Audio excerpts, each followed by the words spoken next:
Good morning students. Today we will start the second part of our video, the physical features of North America. In the previous video we have studied about the introduction of North America and the political divisions. Now in this part we will study about the physical features of North America. When we discuss about the physical features, nature has endowed North America with so many resources. There are so many mountains are there, plains, plateaus, etc. are there. And enormous natural resources also there in North America.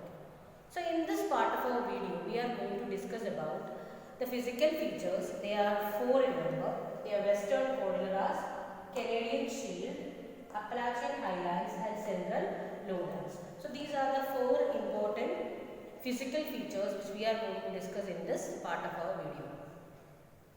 So when we start the physical features, in this video it's of two parts. The first one we will give an introduction about all these four important natural resources and the features of North America. And in the second part you can see a PowerPoint presentation. In that you can see where each one is situated in North America and its important features, characteristics, etc. So let's start the video. The first one is Western Cordilleras. As the name indicates, we can see the Western Cordilleras. Cordilleras means a rock or a chain of mountains. The Western Cordilleras are situated on the western side of North America. And it is a part of Pacific Ring of Fire. It is near the Pacific Ocean in the western side of North America. And it's a continuous chain of mountains. It starts from Alaska and it continues till south till Mexico. And in South America also it continues. It's called Andes Mountain in South America. So it is a continuous mountain range which starts from north of North America till the south of North America. So it's called Western Cordilleras. It is also called as Rockies. Now coming to the next one, that is Canadian Shield. Canadian Shield is in the eastern side of North Ocean. It is on the side of Canada, or it is in the eastern side of Canada, and it is considered as the place which is oldest rocks are available here, or we can see it's the oldest land can be seen in the Canadian Shield. It's a permanently frozen region. It's very cold there, and it's also can be called as a permafrost region. It's very cold in this Canadian Shield, and this Canadian Shield looks like a shield. That's why it's called as a Canadian Shield, and it is situated in Canada. The whole Canadian Shield is in Canada. The third one is the Appalachian Highlands. Appalachian Highlands are in the eastern side. They are also called as Eastern Highlands, and Western Cordilleras are made up of young fold mountains, and the Appalachian Highlands are old fold mountain. They are made up of old fold mountain, and they are in the eastern side of North America. Now coming towards the last one, that is Central Lowlands. Central Lowlands are situated in the middle of North America, and the Central Lowlands are considered as the most fertile part of North America. And two rivers, Mississippi, Mackenzie, etc., make this area fertile, and this is a place which is used for agriculture. And we can see all these four in detail in our chapter in the coming PowerPoint presentation, and along with that rivers of North America and lakes of North America. So important rivers and important lakes we have to study, and 5 important lakes are there called as Great Lakes, and the rivers are there. Now once again, Western Cordilleras, Canadian Shield, Appalachian Highlands and Central Lowlands, we will discuss each one in detail after this. Once again, we can see the physical features of North America. They are Western Cordilleras or the Western Mountain System, the Eastern Highlands or the Appalachian Mountains, the Canadian Shield and the Central Plains. We have already discussed about the introduction of this physical features of North America. Now we'll study each one in detail. So let's start with the Western Cordilleras or the Western Mountain System. So when we start with the Western Cordilleras or the Western Mountain System, you can see here the Western Cordilleras. It starts from the north and it continues till the south. This mountain ranges continue in South America also as Andes Mountain. So it starts from the north of North America and it continues till the south. So this mountain region is called Cordilleras or Rocky Mountains.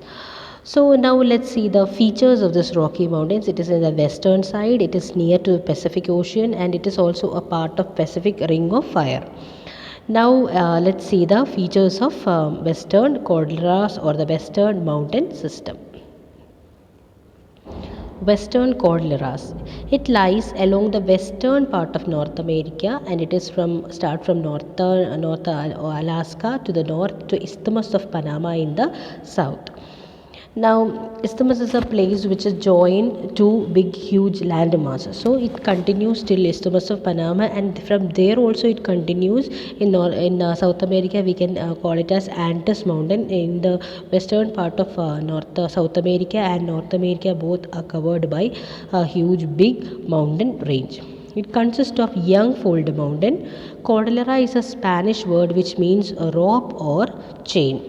It consists of parallel ranges, and the ranges are Alaska Range, Coastal Range, Sierra Nevada, the Cascades and the Rockies. These are the main 5 important mountain ranges which we can see in the Western Cordilleras. And Western Cordillera, it is also called as a rope or a chain. Or Cordillera is a word which means a rope or chain, and the mountain range we call it as Rockies. You can see another image here that it is given in brown color. In your map, when you mark also, you can mark in such a way that almost this whole place comes under the Western Cordilleras or the Rockies. Now let's move to the next part. The Western Cordilleras extended for about 6,500 km in North America and continues as Andes in the South America. Consists of active and extinct volcanoes, hot springs, etc. because it is a part of Pacific Ring of Fire.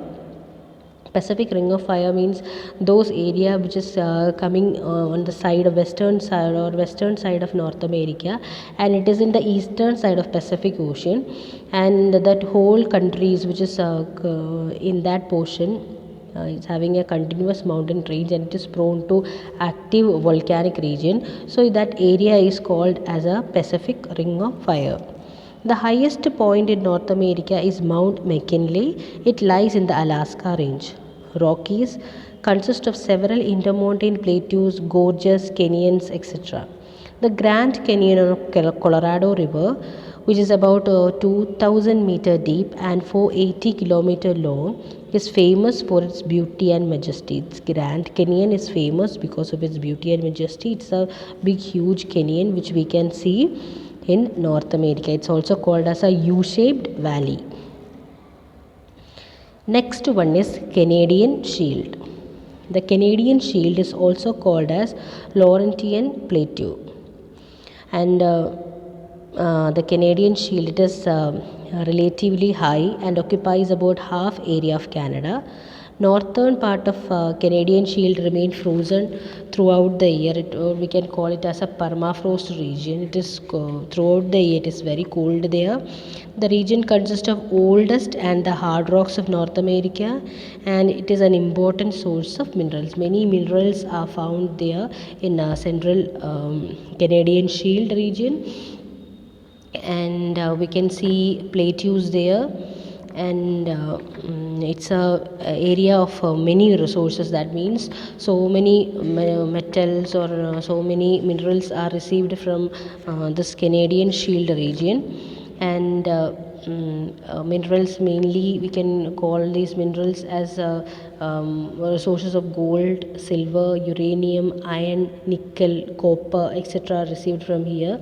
Many lakes originate from this place, and it's famous because of 5 important lakes are here from Canadian Shield region.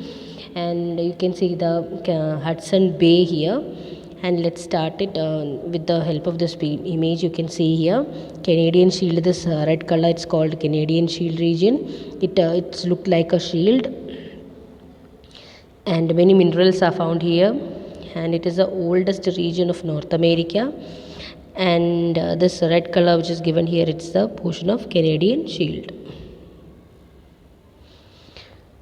It consists of many lakes: Lake Superior, Lake Michigan, Lake Huron, Lake Erie, and Lake Ontario. These are the 5 important lakes called as the Great Lake. In this Lake Superior is the biggest of all the lakes, and these lakes are also called as Great Lakes. St. Lawrence River is the busiest inland waterway of North America. And now let's see Canadian Shield again. You can see it here, that what is given in the red color, it is Canadian Shield. Now moving to the next part, that is Appalachian Highlands. The Appalachian Highlands are old fold mountains. They are not new, they are old fold mountains situated along the eastern side of the continent. The major mountain ranges in this include Green Mountain, White Mountain, and Blue Ridge. These mountains are known for rich deposit of coal, copper, lead, etc. And their slopes are covered with extensive forest. You can see the Appalachian Mountains here. The Appalachian Mountains are here. It's Appalachian Mountain ranges. This is the old fold mountain, and Rocky Mountains are new fold mountains. They are new fold and they are old fold mountains. So here Appalachian Mountain, it is in the eastern side. So they are also called as eastern mountain ranges. It's a old fold mountain, so comparatively they are of less height. Now the next one is Central Lowland. The Central Lowland is also called as prairies. It is very important. Central Lowlands are called as prairies. Prairie is a French word which means meadow or grassland. These grasslands are the biggest and the most fertile plain in the world. The southern part of this region contains 2 rivers, Mississippi and Missouri rivers, and these 2 rivers called as the longest rivers of North America. They deposit fertile alluvial soil and makes this land fertile and good for cultivation. So we can see the Central Lowlands now. This portion which is given in the green color are called the Central Lowlands. They are considered as the most fertile part of the world. Central Lowland. So let's see once again. The western part is called the Western Cordilleras, and here Appalachian Mountains, then the Canadian Shield, and now we can see here the Central Lowlands. So these are the 4 important physical features of North America. Now coming towards the next portion, rivers. North America has several large rivers. The most important rivers are Mississippi, Mackenzie, St. Lawrence, Colorado, and Columbia. These are the main rivers of North America. All these rivers have helped in the development of economy of North America, and they provide fertile soil, they provide water, and generate electricity. It helps in the generation of hydroelectric power. So what are the uses of rivers? They provide us water, then fertile soil, and helps in the generation of electricity. Now lakes of North America. North America has the largest number of lakes.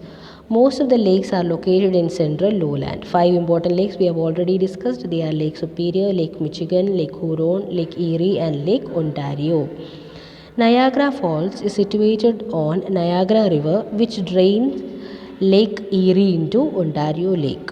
Lake Superior is the largest of the Great Lake and also the largest freshwater lake of the world. Very important. Lake Superior is the largest of Great Lake and also the largest freshwater lake of the world. Now the last one is Old Faithful. It's a geyser. Geysers are hot springs. In the Yellowstone National Park is the most famous geyser of North America. So in this portion, so many things you have to remind. That is, the first one is North America has the largest number of lakes. Then most of the lakes are located in the Central Lowland. Then 5 important lakes called as 5 Great Lakes. They are Lake Superior, Michigan, Huron, Lake Erie, and Lake Ontario. Then the Niagara Falls is on Niagara River, and it drains Lake Erie into Lake Ontario. Then Lake Superior is the largest of the Great Lake, and it's the world's largest freshwater lake. And then Old Faithful Geyser, it's very important because, or it is very famous because it's a very beautiful geyser hot spring. It is in the Yellowstone National Park in North America. So you can see in the last portion highest peak of North America. So peaks, there are five important peaks are there. Mount McKinley is considered as the highest peak, that is it's in Alaska. Then Mount Logan, Canada. Mount Pico de Orizaba, it's in Mexico. And Mount Saint Elias, that is in Canada. And Mount Popo Sentipichi, it is in Mexico. So in that you can study about Mount McKinley, which is in Alaska. It is considered as the highest peak of North America. So that is all about the physical feature of North America. And now two part of our chapter is over now. First one was physical political features and the political feature of North America, and the second one is physical. And now in the third portion, it's a case study, lumbering, that we'll discuss in the next part of our video, in the next class. Thank you.